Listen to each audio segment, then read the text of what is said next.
My name is Kathy Teleganan. Living in Australia, I have developed a love for this dry, dangerous and beautiful country, and I am one of many.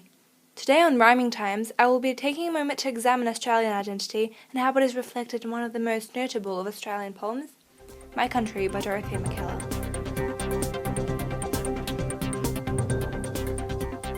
Dorothea Mackellar, born in 1885, recognised the true allure of Australia, its unique nature and culture, and wrote poetry to describe her love and attachment for this land, the core of my heart.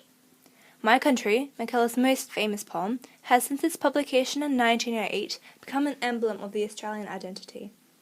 The Australian poet and fiction writer completed it when she was just 19 years old, and while homesick in England, it is for that very reason the sixth stanza verse begins with a visual description of the English terror. The love of field and coppice, of green and shaded lanes, of ordered woods and gardens is running in your veins. Strong love of grey-blue distance, brown streams and soft dim skies. I know but cannot share it, my love is otherwise. During the 19th century, Australians were only beginning to appreciate their country's charm. At the time when My Country was written, there was no sense of Australian identity, and many people resented their country for being different to Mother England. Of course, a drastically different climate and weather, bushes and landscapes are far from those ordered woods and gardens and green and shaded lands of England. Mackellar, however, recognised Australia's distinctive beauty and begrudged her acquaintances their readiness to discredit Australia and to consider England their homeland. Consequently, this poem was intentionally designed to showcase the particular charm of Australia and the benefits of living in the land of sweeping plains. I love a sunburnt country, a land of sweeping plains, of rugged mountain ranges, of droughts and flooding plains. I love her far horizons, I love her jewel sea, her beauty and her terror, the wide brown land for me.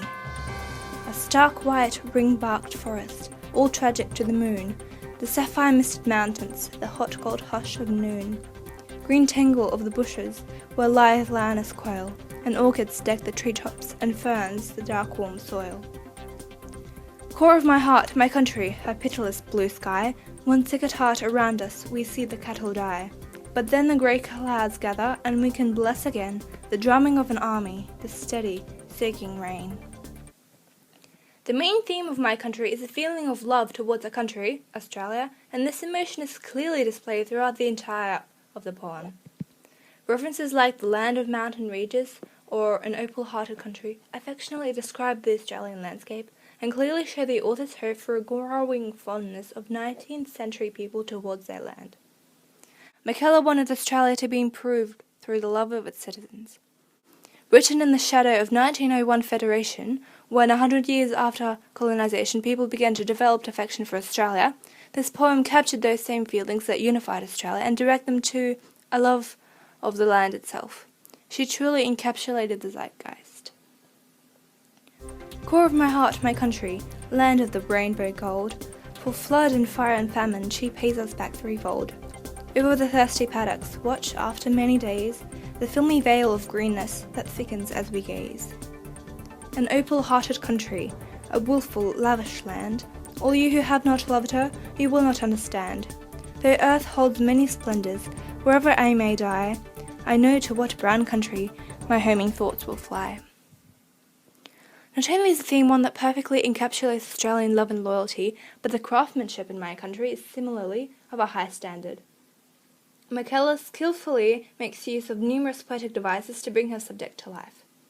Throughout the poem, the word love is repeated numerous times, something that captures the reader's attention and keeps it focused on the main theme of the poem. Cleverly and subtly, the poetic device of repetition keeps the poem together by restating the general idea.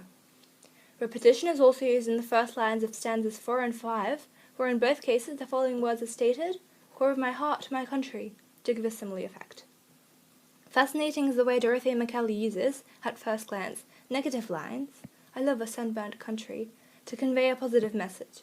These phrases, quoted with the author's patriotic love, allow the Australian audience to recognise the flaws of their country, but also to appreciate them and to love. My Country provides a cornucopia of references to Australian culture and identity. Is not the Aussies' love for Australia one of the defining features of Australian culture? Countless are the songs sung, books published, and poems written about this part of Australian identity, every Aussie's love for their homeland. My Country by Dorothea Mackellar is one of those, amidst time-honoured The Man from Snowy River and Waltzing Matilda. The poem beautifully and truthfully portrays the uniqueness of Australia, the willful, lavish land so many people have, since 1908, fallen in love with. And during that time, My Country has remained one of the most famous poems of Australia. Upon meeting an Aussie, one of the first perceptible characteristics is the love for home that burns in every Australian vein, something so clearly evident from any counter that this part of Australian identity is something that touched my heart when I read this poem.